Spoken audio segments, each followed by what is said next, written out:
The Metaverse is emerging as the next big technology platform and promises to be the next frontier for human experiences on the internet. Into the Metaverse covers companies, technologies, and trends that are bringing these promises to life. Join creator and host Jonathan Ross Fridman, founder and CEO of Super Social, as he interviews the brilliant minds that are building, shaping, and investing in the Metaverse. Welcome to Into the Metaverse. This is Yon and Priya with me for one of our wonderful conversations on everything that is happening in the Metaverse. Priya, it's been a while. How are you doing? It's been a little bit, but I'm so excited to jump back in. I've been missing these deep dives, and I could not wait to talk to you, Yon, about what we were just seeing online with Lex Fridman and Mark Zuckerberg getting together in their, some are saying true robot form, as Codec Avatars. What am I watching when I see this? Yeah, so just for context for everyone, Lex Fridman, the podcaster who interviewed Mark Zuckerberg, I believe, for the third time now, and they basically recorded the entire episode in, quote unquote metaverse. But let's just kind of explain what that means. There is a new avatar tech that they presented, that Zuckerberg basically presented, that runs on their Quest headset, not available at the moment at all. This was very much part of a research that Meta is doing, but essentially they presented themselves in the podcast visually in the form of what Zuckerberg calls Codec Avatars. And these Codec Avatars are essentially based on a research technology that is being developed inside Meta that scans fully the person for, I think a couple of hours or a few hours prior to just being uploaded into the headset. And then essentially it runs the simulation of the person while the person talks, taking advantage of those scans that have been done prior to actually being inside the VR headset and interacting. And what that created, and for any of you is curious, you should go and watch that episode that Lex Fridman published. What that creates, it creates almost like this hyper-realistic avatar that really mimics the tone, the movement, the face expression of the person that is inside the VR headset and doing so in real time, which makes it feel like they were really very much in person. And I think Lex Fridman himself was saying several times, I really feel like you're right here next to me. And this is coming from someone who is I wouldn't say Lex Fridman is a pessimistic person about VR, but someone who only does podcast recording in person, not on Riverside and not on Zoom and not on any virtual tools. And so I really sat there and watching this I projected from YouTube to a big TV, and I was watching it, and you could see that this may be one of the first time that we're crossing the uncanny valley and not being kind of weirded out by a virtual avatar. It felt more real than anything I've seen before. It felt intuitive on the screen. And obviously for the participants themselves, in this case, Lex Fridman and Zuck, it felt like they are very much there in person. And so we haven't felt what they felt. So we're able to see that on a 2D screen, right? But it does feel like a step change in terms of the technology that would ultimately allow people to virtually connect and feel really in the same presence of one another.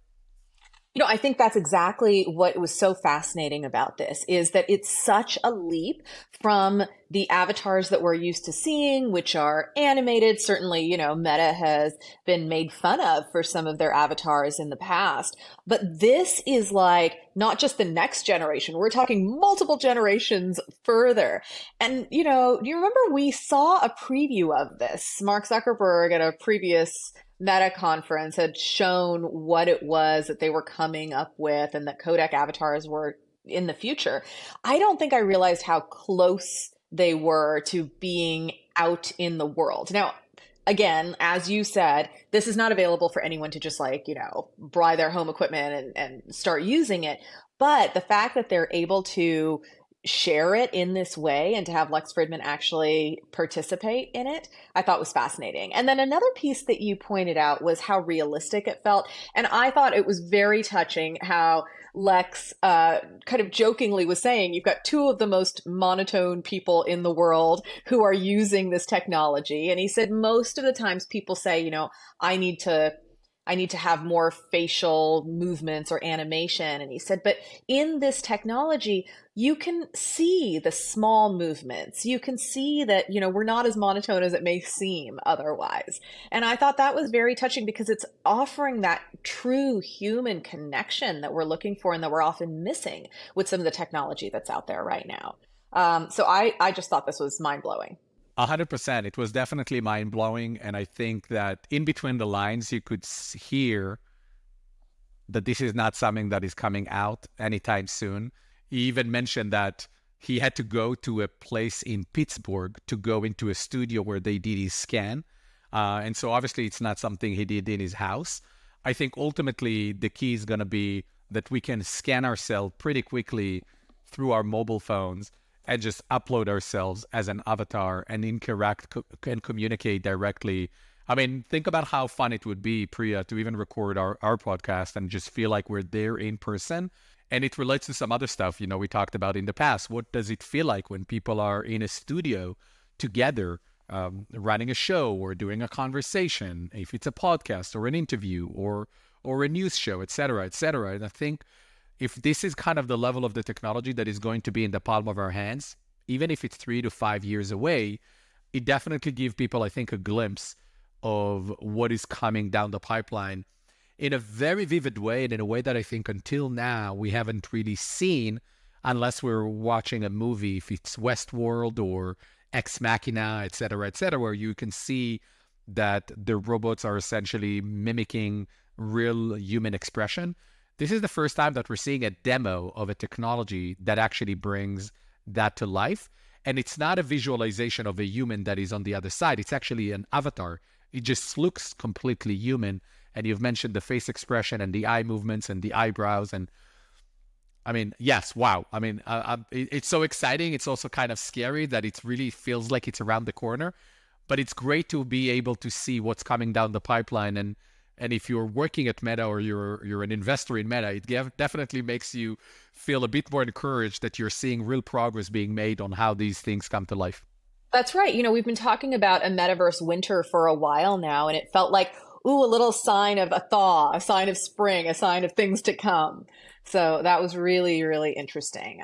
So glad we got to chat about that. Let's talk about some of the harder things that are going on right now. There have been massive layoffs at Fortnite with Epic Games. So tell me a little bit about this. Now, when I say massive, 830 people laid off. I don't actually know their total company count. It's about 16% of their total. Yeah. Okay. So what was this about and why did they need to make these layoffs?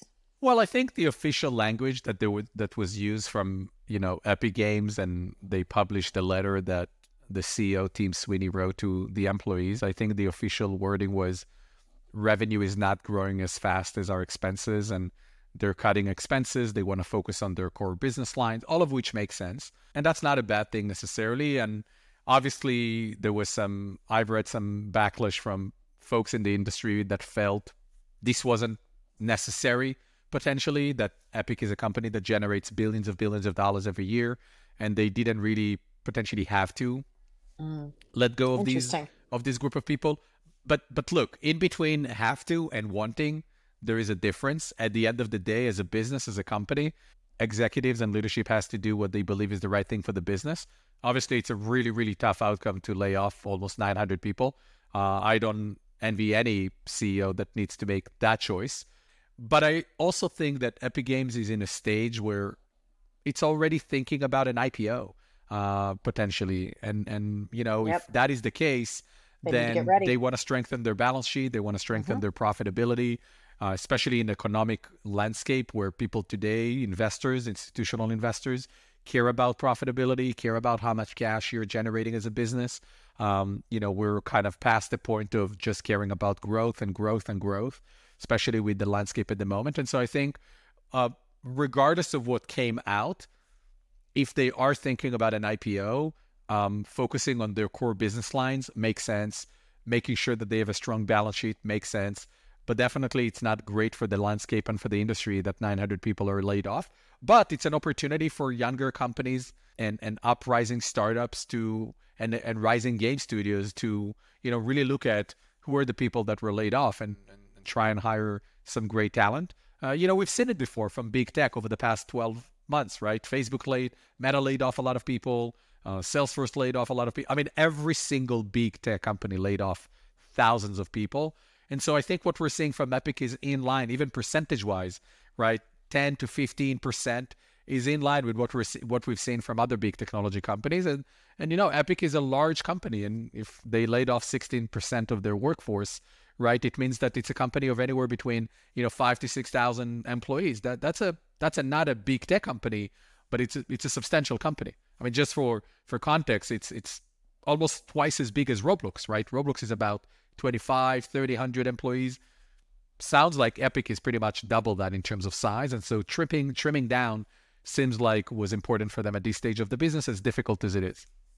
Yon, we may not have seen each other for very long, but I think you're still reading my mind, because that's exactly where I was going to go next and ask you about what about Roblox, right? So Epic has Fortnite, Roblox has its platforms. You were just at the Roblox developer conference. What are you seeing about that company and where their growth, their struggles, their future is?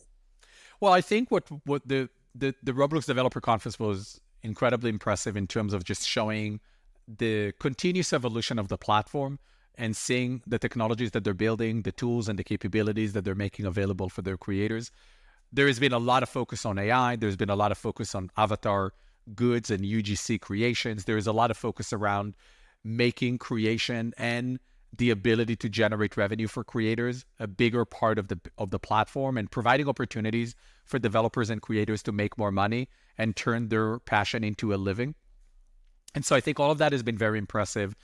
Roblox also continues to maintain its consistent growth with, user base, about 66 million daily active users, incredible levels of engagement. So I think all of those things continue to be true. I think the challenge with Roblox at the moment that I see is really continuing to build the case for, brands to come in and for even more professional developers to come in, and continuing to push the platform forward and take advantage of the capabilities of what exists on the platform. For example, just last week, Super Social, we released our latest experience on Roblox, working with the world's most iconic luxury brand, Gucci, in releasing Gucci Ancora, which is a fashion show experience that, if you look at the graphics and the world and the environment, we really pushed the limits of what's possible and creating an extraordinary environment that mimics the real world.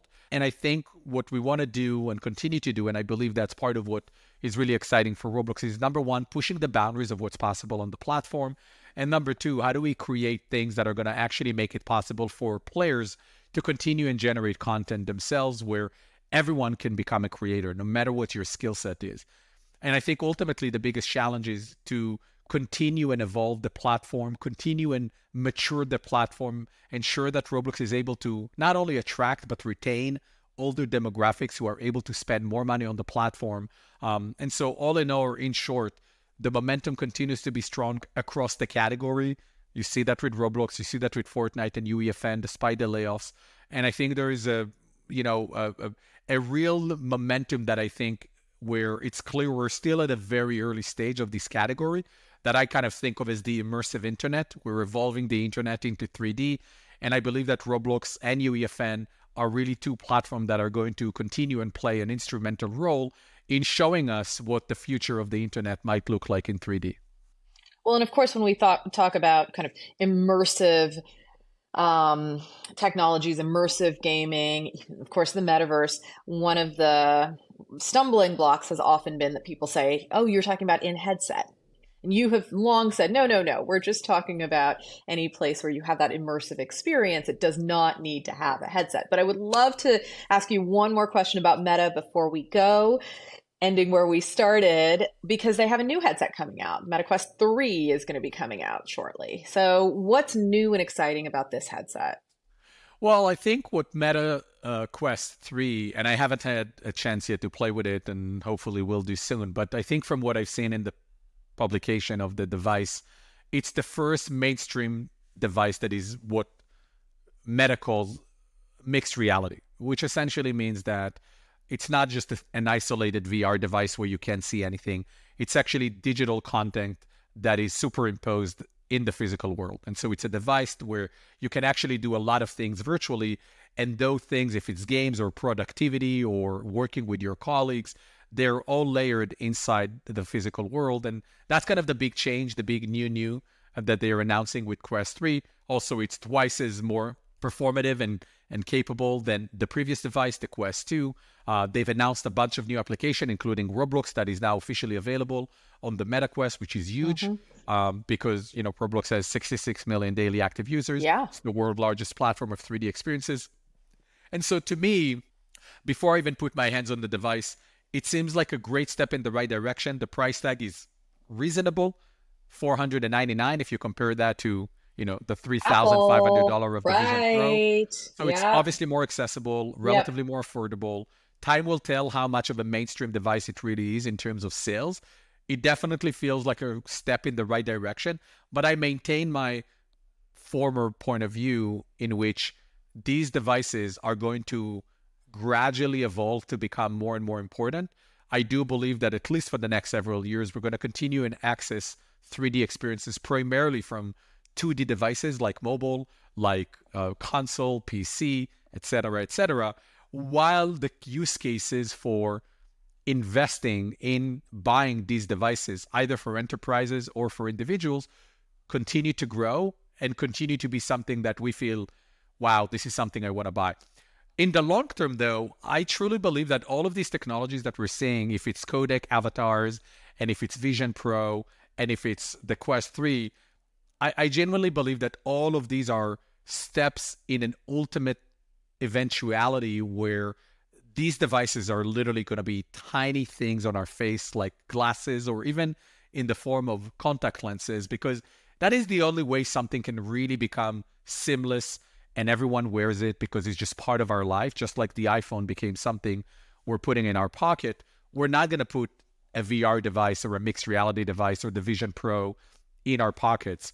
And so I think these will continue to be very much household devices or office devices, but are definitely allowing us to think, okay, what happens when these massive devices are going to be able to become at this size, or in the contact lenses that we wear, or in our sunglasses?